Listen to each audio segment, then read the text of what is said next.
Les photos sonores de Benjamin Muller. Bonsoir Benjamin. Bonsoir Nicolas, bonsoir Olivia. Tout ce qu'il ne fallait pas manquer à la télé, à la radio et sur Internet. Et on commence avec l'affaire Buisson. Selon le Canard enchaîné, dans un de ses enregistrements, Patrick Buisson s'en prend notamment à Roselyne Bachelot, disant d'elle qu'en gros, elle était nulle. Réponse tout à l'heure sur D8 de la nulle Roselyne Bachelot.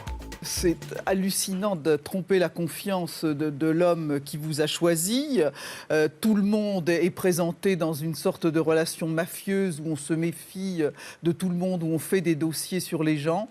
Enfin, il y a une seule chose qui me fait rire là-dedans, c'est le commentaire qu'il fait sur moi. Heureusement que dans les choses les plus tristes, il y a de l'amusement, parce que finalement, c'est un honneur que de ne pas avoir les compliments de Monsieur Buisson. Voilà, Roselyne Bachelot sur D8 tout à l'heure. Et sur cette même affaire, le site du Huffington Post s'est amusé à coller les deux réactions de l'avocat de Patrick Buisson, Maître Goldnadel, aux infos du Point le 12 février dernier, révélant ses enregistrements, et à celle d'hier soir, apportant la preuve de ces mêmes enregistrements. Écoutez.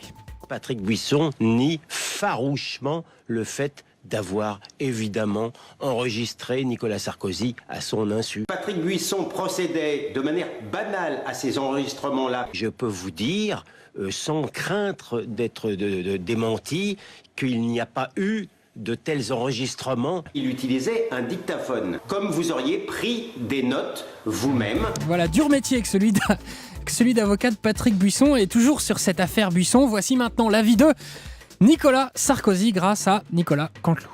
Qu'est-ce qu'on apprend, je vous pose la question? Que Michel Alliot-Marie est nul, mais que j'aime pas Fillon? Bonjour les scoops, franchement. Non, voilà, non, écoutez, on tire un trait là-dessus, il n'y a pas de polémique, je ne suis pas en colère.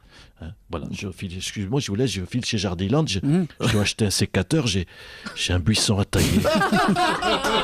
Un buisson à découper, un buisson arraché à cramer. Voilà, et sur un autre sujet, hier soir, Gilles Boulot recevait sur le plateau du 20h de TF1 Jean Dujardin et Georges Clooney, rien que ça, pour parler d'un film où les deux se partagent l'affiche. Clooney a pu expliquer qu'il avait de grandes ambitions pour Jean Dujardin. Écoutez.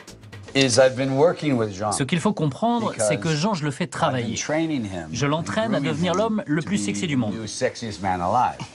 Il a la chance de nous observer de très près, Matt Damon et moi. Et je pense que cette année sera la sienne. Ça va être lui l'homme le plus sexy de l'année.